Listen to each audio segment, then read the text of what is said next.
Well, everything football is the name of the show, but if you know Matt and I, we have interests that beyond go beyond football, and I'm sure you all do too. So, with that in mind, we're going to go to what was it 2 weeks ago now that you were in Hawaii covering the Sony. Yeah, yeah, it was 2 weeks ago now. Okay, and so the tour has landed back stateside, hmm and you want to give us a report on what's going on out in California? Yeah, so yesterday was the first round of the Farmers Insurance Open. Yeah, Farmers Insurance Open. Played at Torrey Pines. It's a weird stretch they go on in California where they seemingly play like a lot of split courses. Like for Torrey Pines, you're playing the North Course and the South Course in the Hmm. first two rounds. Obviously, for the Amex, they had three courses that you would play once, and then obviously round four was played on the same course. It was a 3 day cut. And Hmm. then when you go over to Pebble, you're going to have Spyglass Hill and Pebble Beach as Hmm. two courses that they play. Um, Really more of a like this is something that you really only see in this California leg. It's not something that Hmm. you see outside of it. But I was going through and looking at the leaderboard, and out of the top 40 players right now, because you get down and they're currently at T41, which Hmm. is T41 is currently three under, I think. Hmm. Um, yeah, so T41 is at three under. So players that are four under um, or lower, only six of the 40 played the South course. Everybody else played the North course. The North Wow. course played exceptionally easier yesterday. It was something that has been a trend really over these past, I think, six of the last seven winners Hmm. started on the North course. We talked about it last week with the Amex and Hmm. what it means starting on that easier course and how it keeps you from feeling like you're in that hole and pressing. Right. Because we talked about it with Scotty Scheffler, and what makes Hmm. him so impressive is that it doesn't really feel like he kind of presses Hmm. ever. Is he makes the same consistent shots and plays the same consistent level of golf regardless of his position. Well, most people are a lot more human than Scotty Scheffler is. Yeah. They take a lot more of a human approach to the game of golf, and when they see that big number ahead of them, they don't see the fact that they played the easier course the day ahead. They see the fact that they're 6, 7, 8 strokes behind Hmm. the leader, and it's human nature to press and try to put yourself in that good position to try to climb back, even though you can't get, 5 under on a hole. That's not possible, but Right. you're trying your best to go and stack birdies. So the now those South Course guys are going to flip, but it still feels like it's a significant advantage for the people that started on the north side. Well, I mean, to your point, um, and you're saying about it, whether it's Scotty or whomever it might be, Rory McIlroy. If you're looking up at that leaderboard and you're down 4 or 5 strokes, okay, you know, you know that they're not going to cough that up. You know, Yeah. if you get lucky, they'll cough up one or two. They may even on a bad day cough up three. hmm So at the beginning of the day, pretty much I'm going to have to shoot in the 60s to get anywhere to get me to Saturday where I might have a shot at this on the weekend. Yeah. And that's uh, I would almost be inclined to look at it a way like the guy. So Seamus Power is the leader from the guys that played the South Course. He's 7 under. Hmm. Justin Rose is the leader at 10 under. But Power and hang on, I've got it here. Where is he? Max McGreevy. They're they're guys that I'm interested in this week because McGreevy posted 6 under yesterday playing the South Course. If they were able to post that number on what was the harder course, Hmm. what kind of momentum can that give you going into what is the easier course in the North Course? If you're McGreevy and Power, Power's 3 shots back, McGreevy's 4 shots back of Justin Rose, but they both know that they have the easier leg ahead of them. I think when you're able to have a day like that, I wonder if it doesn't give you a bit of like a almost a mental advantage going into the second round of this tournament. I'm sure it does. I mean, you've got to feel like, okay, I've conquered the tough part. Now, if I just can maintain and perhaps even increase on the easy one, I can coast home.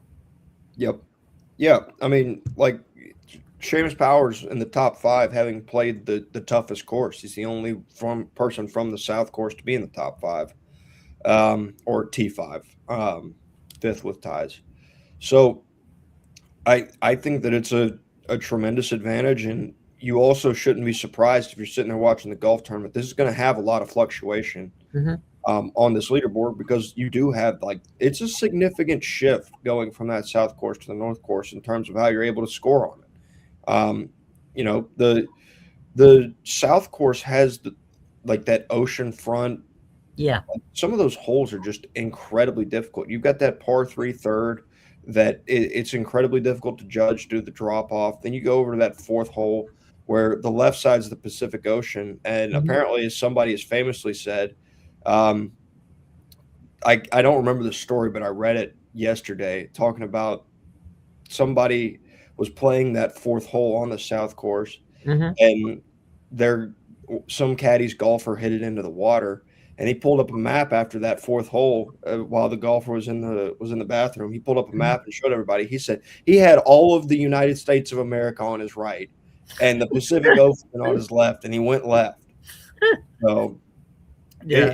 it's a challenging course. You think about that par. That's one of the par fives they have, and I can't remember what hole it is. I think it's on the back nine, but Yeah. it's this long par five where if you hit it into the rough on either sides, it's Forget it's about it. automatically it's Yeah. automatically a layup hole and a three-shot hole. Like you're hoping that you make birdie off of that. So overall, it's an incredibly difficult course. Yeah. And hopefully you'll see the guys because like some of the marquee names played that Hmm. South course and they did not play well.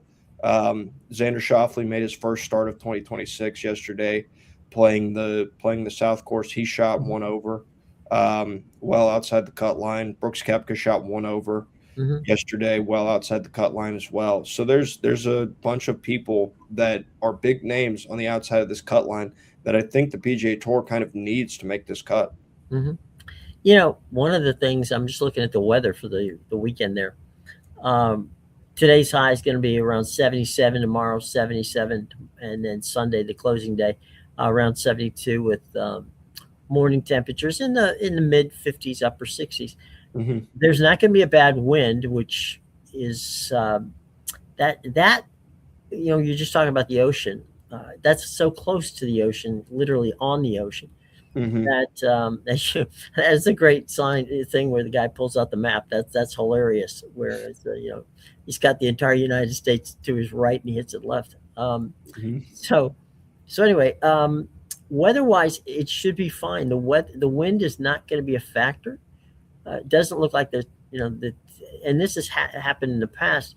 It doesn't look like they're going to have the one thing they will have in the morning, and this is the only other day they're going to play early morning, is that there is a marine layer. So basically, it's fog. Hmm. It's not a situation of you can't see. It's just an extra heavy dew that you're going to get. Yeah. So that may factor into it. It may not. It just depends on how things go. But as the day Yeah. goes on, that's going to be burned off. And so if you have that, if you're lucky enough to have, let's say, I don't know, tea time after lunchtime, afternoon, you should be in good shape as far as conditions wise. Yeah. The dew is something that impacts the golf shots on the ground. It impacts Hmm. your lie and stuff like that. The way the ball comes off the club face, but also in the air, it can kill it. Like it can kill some distance. That marine layer can. That's an impact. Something that I noticed when I was watching it yesterday that I found Hmm. interesting is the rough there. It looks incredibly thick. Like Hmm. what I was watching both Kepka and Shoffley's groups yesterday, Hmm. and that was the one thing I noticed is the rough was very unforgiving yesterday. Hmm. I can't remember if it's been that bad, but like it was really thick when these guys were trying to get out of it.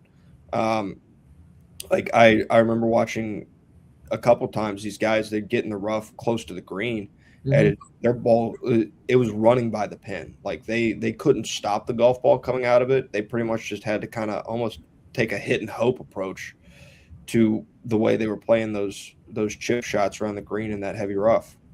That rough it reminds me a great deal of you know the courses in England, um, Hmm. the links courses. You know where you basically are in a thatch you know Yeah, situation where your only shot is hitting the ball up and praying that it lands without speed, yeah. because you can't any backspin on it because you have to blast it to get it out. Well, that was something else that I noticed yesterday in watching those groups. I don't know if it was a them thing. I don't know if it's a course thing. I think I was leaning more towards it being a course thing. There was a few times I watched some of the chip shots that they were, they're chipping from the fairway or they're hitting a pitch shot from Mhm. the fairway. And these guys are hitting it, and where they're hitting it, they obviously had an expectation of some spin on the ball and Right, some check on the ball after a couple bounces, and that was not happening on the South Course yesterday. right. Well, I mean, there's there's 4 or 5 different wedges that you can use. Hmm. I don't think any of them that thatch is going to make it. If you get a little bit of backspin, you're lucky. Yeah, Uh, but it's more of a, like I said, it's more of an up and down. It's almost like a sand shot, right? You're yeah, hitting it and you're praying that you don't hit it too hard. yeah. Well, I was more when I was talking about the check is those Hmm. references I was talking about. These guys were hitting from the fairway, Oh, so okay, they were spots where you would expect spin on the ball, right. or you would But you weren't expect some getting check it. on the ball, and they weren't getting it yesterday, which I thought was very interesting, Yeah, and that that that's that started early. that's more of a course thing than Yeah, a a setup. And as again we spoke about this before, it is a public course. yeah, Uh, Now they do take it down for obviously for about a month before the event, so that the PGA can get it ready for an actual tournament. hmm, And it also is going to be interesting to see where the pin placements are. yeah, Because that has a great effect on what happens, given the fact that we just said about all the different little quirks of that golf course. yeah, yeah. The one and especially on that South Course when there's accessible pins, like Hmm. I know yesterday watching hole 4 had a pretty accessible pin. It was really Hmm. kind of in the middle back of the green away from a lot of the slopage that green had. Hmm. And yet the way that 4 plays and the slant of its fairway, it's still the defense of that hole made it very hard to stick it close to what was a relatively accessible pin. Yeah. Well, any thoughts about the weekend? Would give us a couple of guys you should suggest that we follow.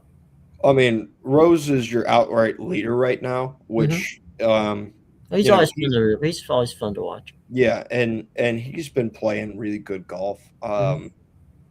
Uh, really dating back to last year, he's played a lot of really good golf these last 2 years, Hmm. which I think is almost a little bit of a surprise for some people. He Hmm. hadn't necessarily played as well um, in the previous years, but he's kind of brought his game back up, even in his more elder age compared to a lot of his competitors. Hmm. Um, I I find it interesting. The guy that's in second place right now, Justin Lauer, um, listening to his media availability yesterday after his round, he's in second. He's at 9 under.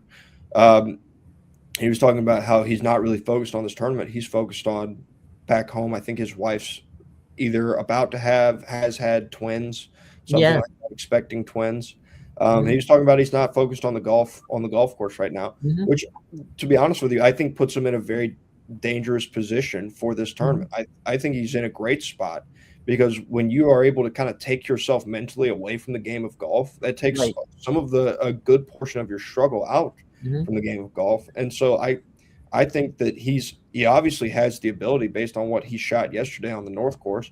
Hmm. Obviously, he's going over this South Course, but if he truly isn't focused on this golf tournament and he truly is focused, like he's ready to get home to his wife um, and potentially children, then that puts you in a really good spot because it takes that mental edge away from the game. So where maybe if you have a bad shots down on the North Course, then you're able to or on the South Course, then you're able to bounce back a lot easier because that's not really where your mind's at. You're not focused on necessarily this round of golf. You're focused elsewhere. Well, you brought up a good point. If you've got something else on your mind, right, you're more likely to look at it as a shot to shot thing, right?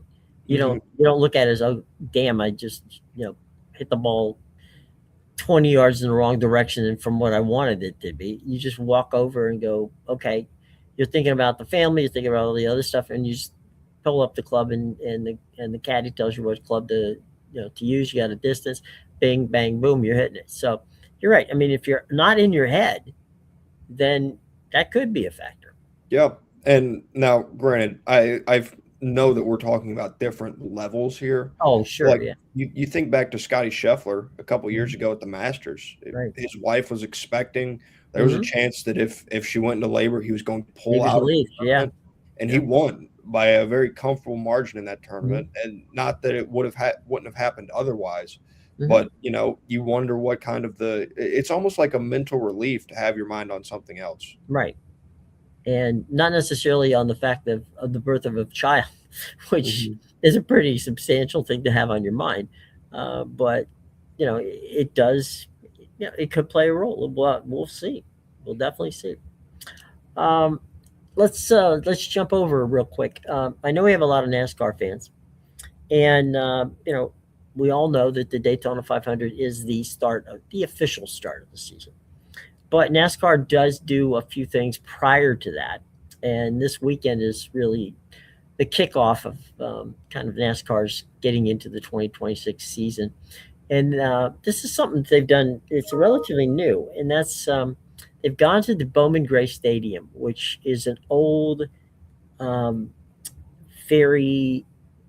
It's a track where they used to race when in the old days. And when I say the old days, I'm talking about the 40s and 50s. Okay, it made it into the 60s a bit. It's a small track, and that's what I guess makes it fun for the drivers. The drivers love this. They call Bowman Gray the Madhouse. And practice for that is on Saturday afternoon. It's going to be on FS1 for those of you watching. Um, the heat races and the actual feature, it'll be in prime time again on FS1. So if you're a NASCAR fan, the Bowman Gray is this weekend, and it should be fun. As I said, it's a prime time event on FS1. You know, if it'll get you excited for what comes next as the NASCAR season begins. Australian Open. This one, if you're a tennis fan, and I'll tell you something, Matt. Last night I watched a little bit of the finals, the semifinals. I'm sorry, men's semifinals, and it was I watched it live, which was around midnight, and it went 5 sets, so I checked out long before that thing ended. Hmm. But the tennis on both the women and the men's side has been phenomenal, and the fun thing about the Aussie Open is that the crowds in Melbourne, it's like they, how in golf you want it to be quiet, you want the crowd reserved, you want that whole routine, Hmm. and that's kind of like a Wimbledon thing, right? The tennis, the etiquette of tennis is that the crowd's not rowdy or anything like that. Yeah. There, the two majors where you're going to find that rowdy crowd is Australia and in the U.S. Open, Hmm. and the crowd just they get into it and they have no problems yelling, screaming, and not actually during the points, but after the point is done. It's not uncommon for people to let that they've had a few fosters down there, and definitely they're involved, they're engaged. So the women's final, should you wish to watch it, is tonight, okay, which is Saturday, all right, in Melbourne, and it's going to have number one ranked Ariana Sablenka, and she's been phenomenal this entire tournament, against number five Elena Rabalinka.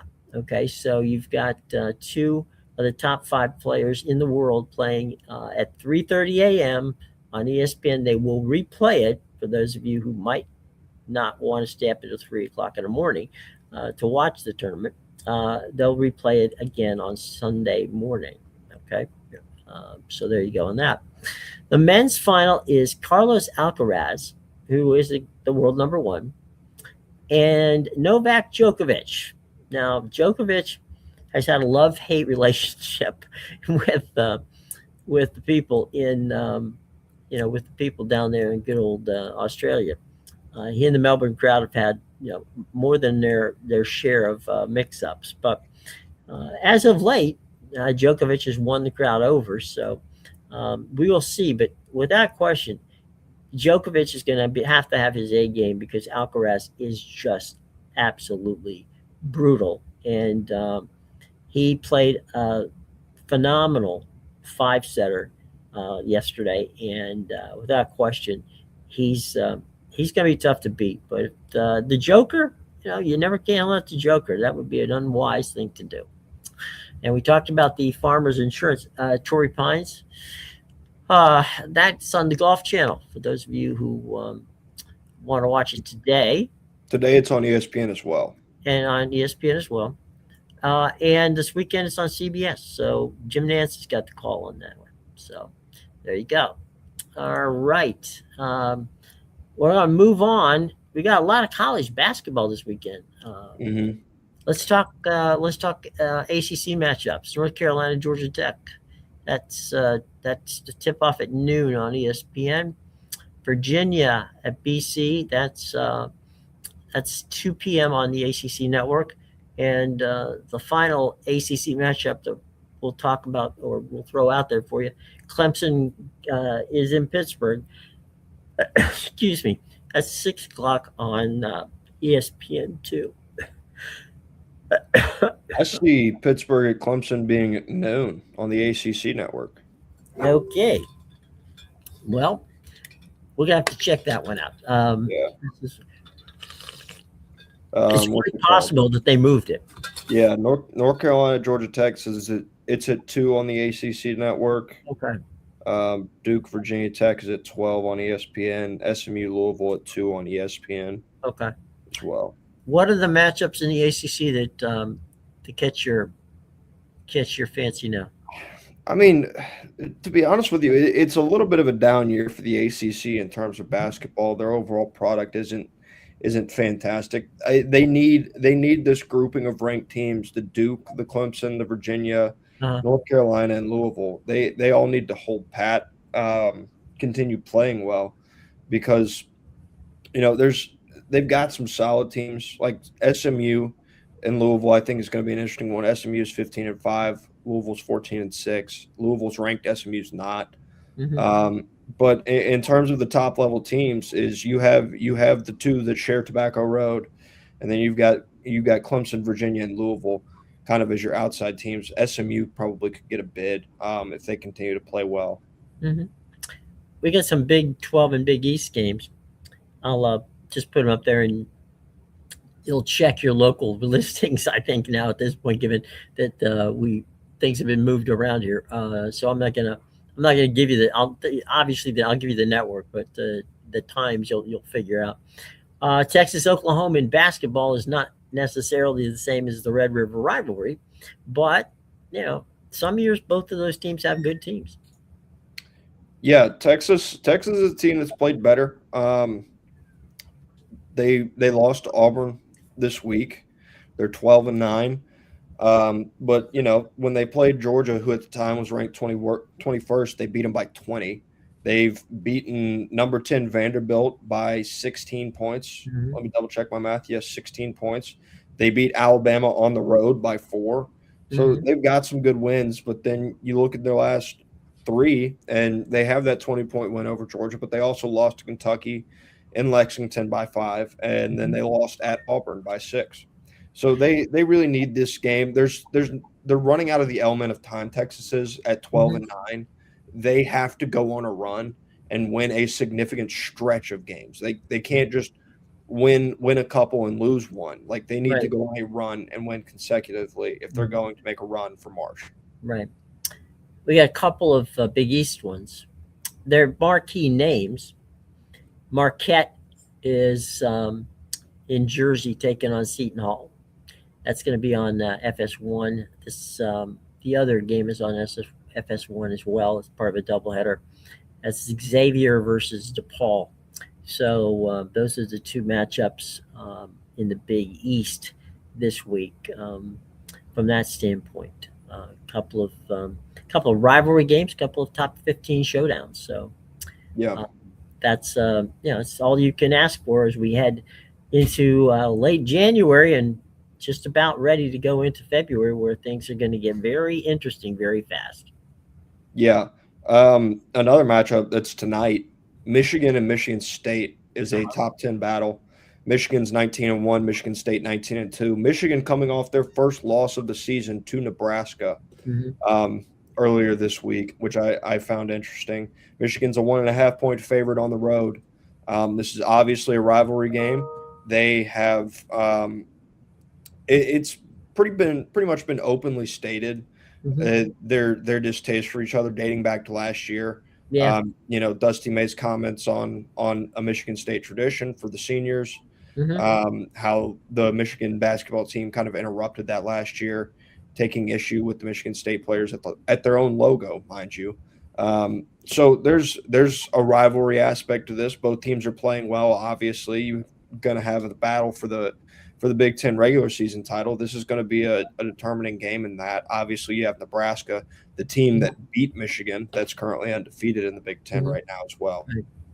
The we all know of the rivalry of Ohio State and Michigan in football, but when it comes to basketball, the rivalry is the Michigan State. Now, obviously, um, there's Florida State, there's Georgia Tech. I mean, we all know that there's the in-state rivalries, and oftentimes, as is the case with with Florida Georgia, Florida Georgia to Florida means more than Florida State, or I assume it means more than Georgia Tech to the Georgia fans.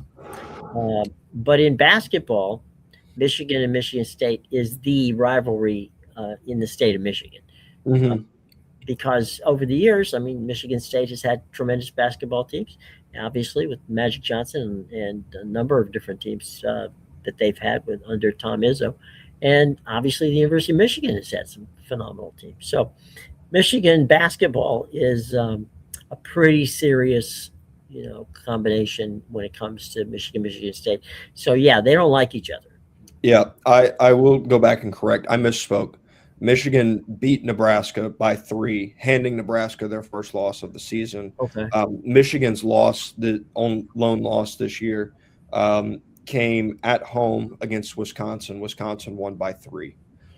Here's a couple of interesting ones, and for the weekend, Cincinnati's at Houston, Hmm. and those are two teams that a couple of years ago weren't in the conference. Now they're two teams that are giving everybody else in the conference, a run for their money. Yeah, They face each other. They're playing at Hofheinz Pavilion down in Houston. And then the nightcap, the late night game, is San Diego State at Utah State.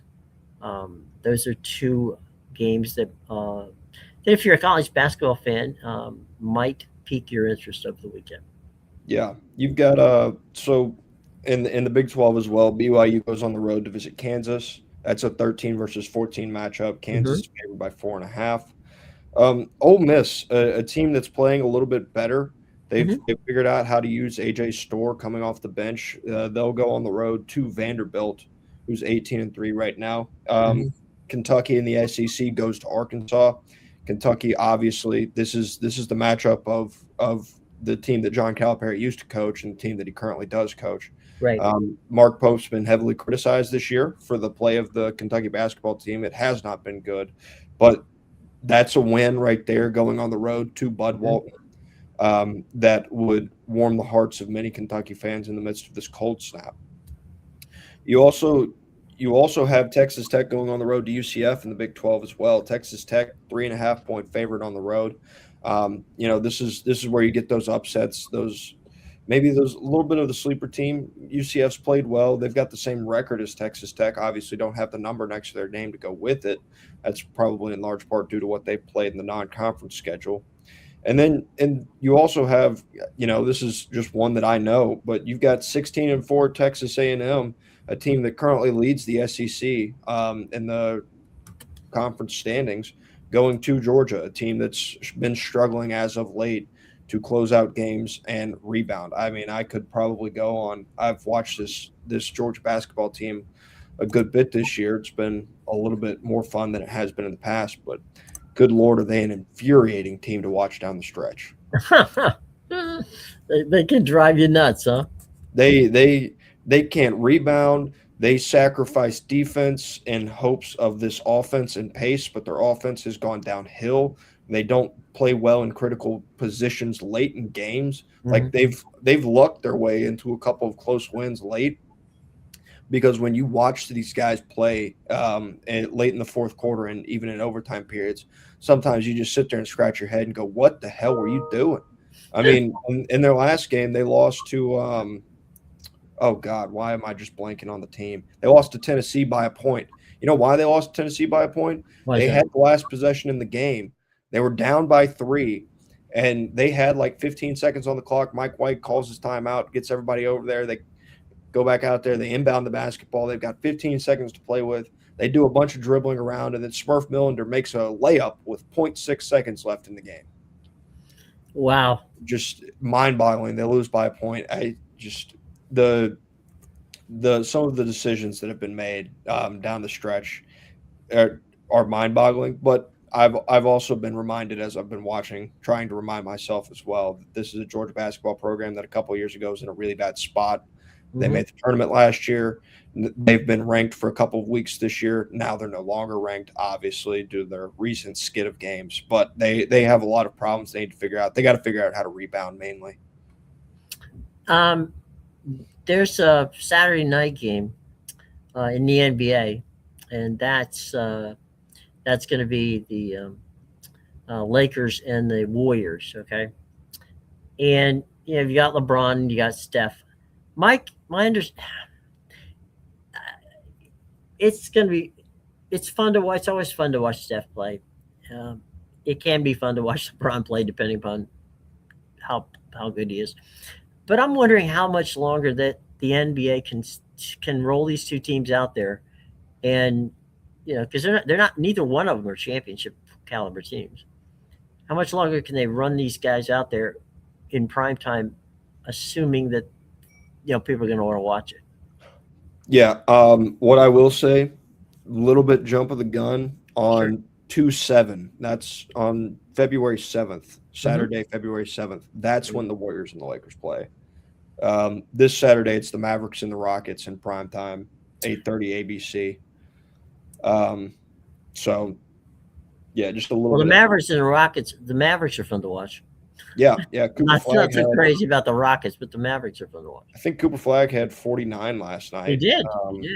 He set a record. He's playing better. The Mavericks as a whole aren't playing very well. They're 19-29. Right. Obviously, you've got the Rockets, who have played well. They obviously made the move to go get Kevin Durant in this offseason, kind of signaling an all-in perspective for this season. Games like these, you got to win. Battle of Texas, this is a team that's worse than you. They've kind of handled their business against the lesser teams in the league for the most part. They've went and they beat the Grizzlies. They beat the Hawks on Thursday. They beat the Pistons. The Pistons are actually playing well this year, but they've kind of split them. But these are the games that you need to win in the NBA season. You want to win the ones that you're supposed to win, and obviously split the ones that are supposed to be the challenging games. There's a fun thing happening this weekend for those who are not familiar with it. There is in Tampa, there is a festival, and it's much like Mardi Gras. Technically, actually, it's bigger than Mardi Gras because it lasts longer and there's more people. It's Gasparilla. Now, Gasparilla is based on a pirate invasion, supposedly. by a pirate by the name of Jose Gaspar, who came in and took over the city. Now, that whether that happened or not, I have no idea, nor does anyone else for that matter. But what it does do, and has done for almost 100 years now, it has given the city of Tampa this concept and idea and fun thing that where they do is they transform the city into a situation where the pirates actually take over the city. Now, what happens on this Sunday is that there will be a pirate invasion. There's an armada of ships. It's really cool. You've got these two or three pirate ships that come. They land and they physically, the mayor is there and they physically take over the city. There's a parade that goes with it. After the parade this week, the cool thing that's going to happen is that there's going to be a hockey game. Now, you would say, okay, fine, big deal. All right. Here's the hook. The hook is they're actually playing this game outside in Florida in a football stadium.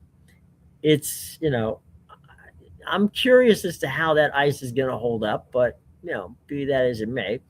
They've already sold. It's a sellout crowd of 60,000. It's going to play at Raymond James Stadium.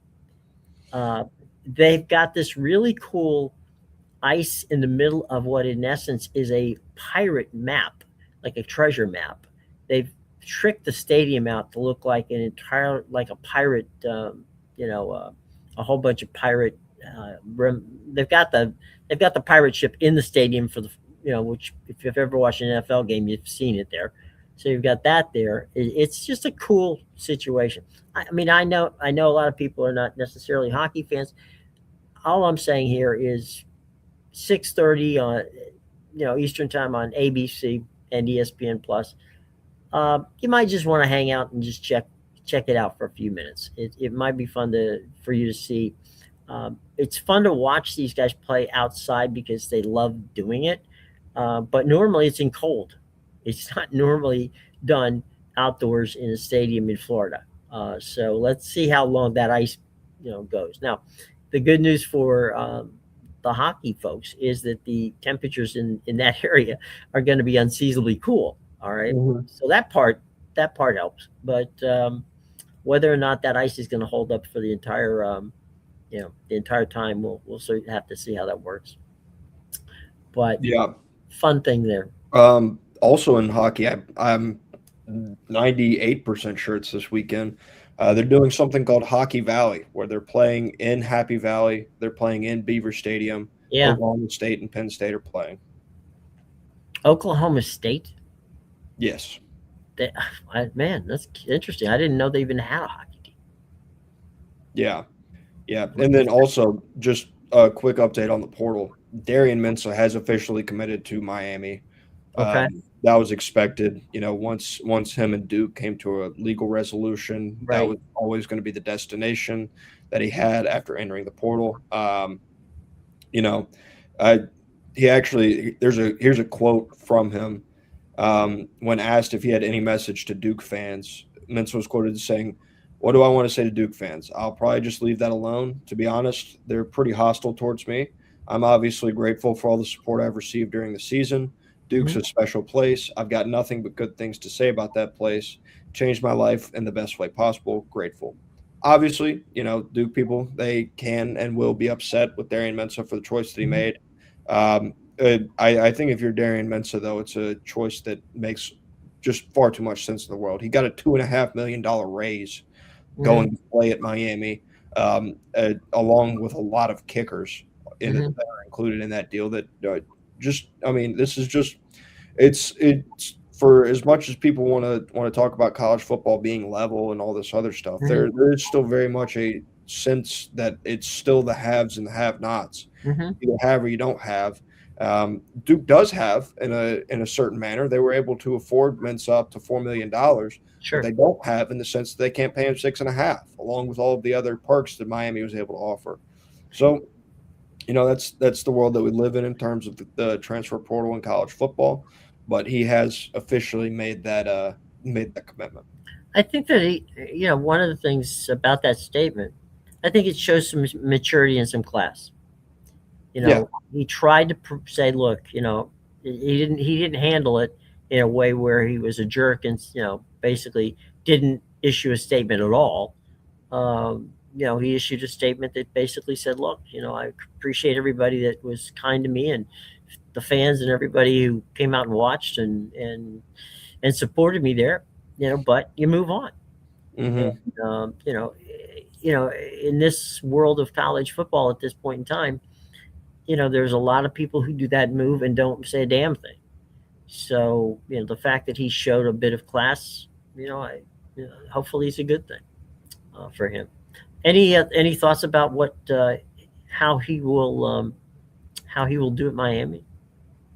You'd expect Darian Minson to come in and produce. Like he came in and he produced at Duke. Hmm. They lost football games mainly because of that defense, not because of Right. Darian Minson and his arm. He was prone to make mistakes. That's something that's important, and they'll probably clean up. I know that Carson Beck. You look back at what he did at Georgia. He was pretty mistake prone. He had a lot of Hmm. throws that just kind of make you go, good God, Carson, what were you looking at? Right. And he cut those down. He really limited his turnovers to a majority of two games. That SMU and that Louisville game were where the majority of his turnovers happened. He had 6 interceptions over the two games. Um, so it's something that Miami worked on with Carson Beck and they were successful in. It's something that they'll work on with Darian Minson and be successful in.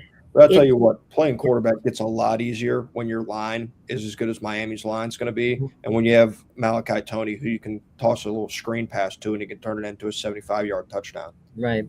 By the way, the University of Miami has two quarterback. Um, it's not really coaches; they're more along the lines of advisors, Mm-hmm. and they happen to be the Greasy family. One is Brian and one is Bob. Uh, Mm-hmm.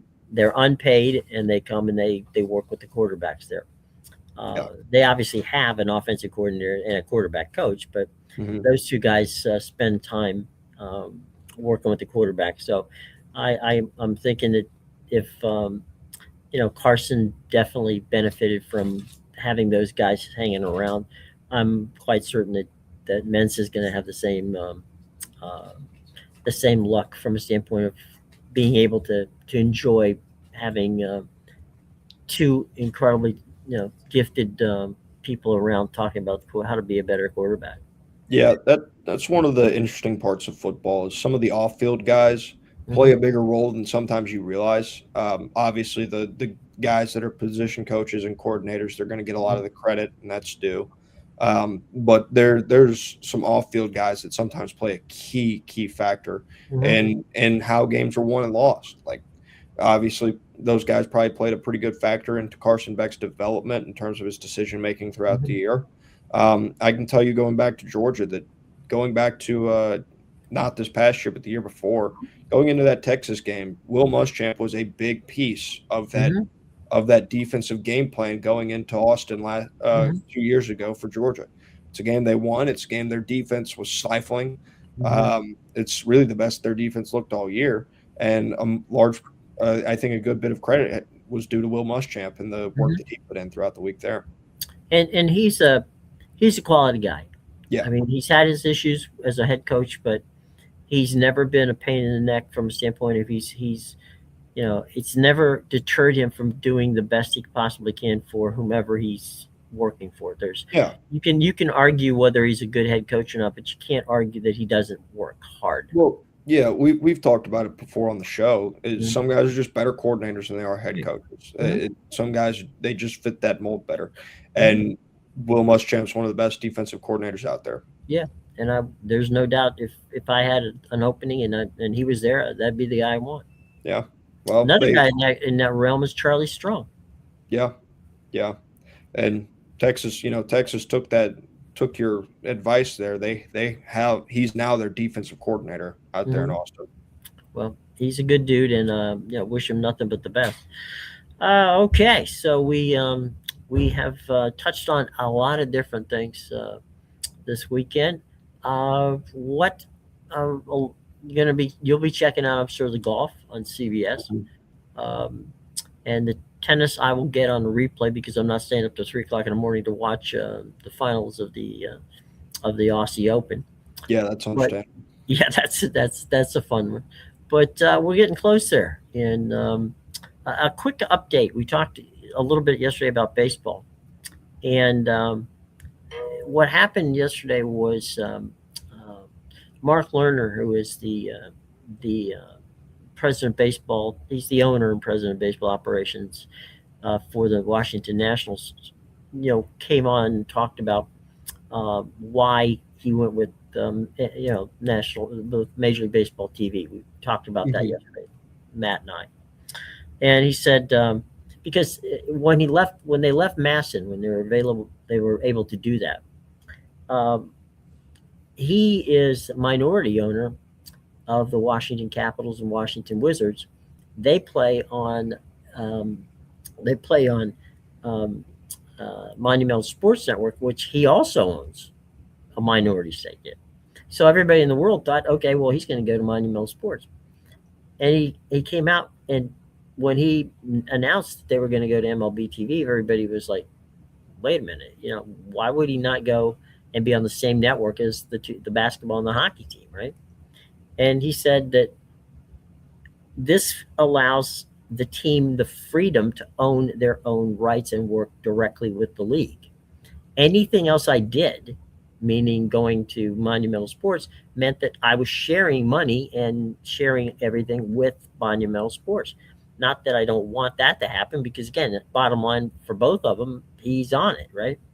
But he said the best thing for baseball and for the teams that do not have this, super relationship with regional sports is for me and the team to align ourselves with the league. And so that was his evaluation as to why he skipped over a regional network, which he literally owns, a minority portion of, Hmm. to go ahead and strike out and cast his lot with Major League Baseball. And we talked about how we hope that more of those 16 teams that are out there now um, take a look at that. Yeah, yeah. They have to figure out the way they're going to provide their coverage this year. And it is extremely apparent that going with the MLB is going to be the most customer friendly model. And Mhm. when you've kind of tossed out the ability to truly make a good profit, in the way that a lot of these teams, Mhm. like, it's just not possible based on the time of the cycle Sure. that you're in terms of your media, then why would you not chase something that's as consumer friendly as possible, which is what the MLB is offering. Well, the other part of the equation is why would you, you have, it's the old fool me once, shame on me, or shame on you, fool me twice, shame on me. You've been in this cycle of regional sports and you're going to enter it a third time? Yeah, It makes no sense. I yeah, mean, in one hand, do you want to align yourself where you know that Major League Baseball is going to take care of you versus aligning yourself with a group of people who you don't know whether they can take care of you because they didn't the first time? yeah. Yeah, they've failed multiple times to deliver. They continue to go back to them for some reason. Still seem somewhat set on going back to them. Yeah. At least when you were talking about the Braves yesterday, which is odd. But at some point you would assume that cooler heads will prevail and common Yeah. sense will win out, in those rooms. But we won't know until we know. Right. And the other thing is we're just a few days away from the 1st of February, Hmm. and there's no way that they're going to have a regional sports network put together, any of them, by that period of time. No, And the no. other one, the one that we know is existing at FanDuel at this point, has said at the end of the year they're going out of business. And a Hmm. lot of people think they're going out of business before then. Yeah. So, you know, and their whole thing is unless someone buys us, and they had the chance to sell the DAZN and they passed that one up. So, it is what it is. So keep tuned, folks. We will keep you posted on what's going on there. Matthew, have a lovely weekend, my friend. Stay warm, and enjoy the golf. We'll have a chance on Monday to come back and talk about what's going on. And oh yeah, that football game being played out in the San Francisco Bay Area, we'll begin to look a little bit into that. It's going to be a good week next week. So hope you have a wonderful weekend, everybody. For Matt, I'm Jim. Take care, everybody.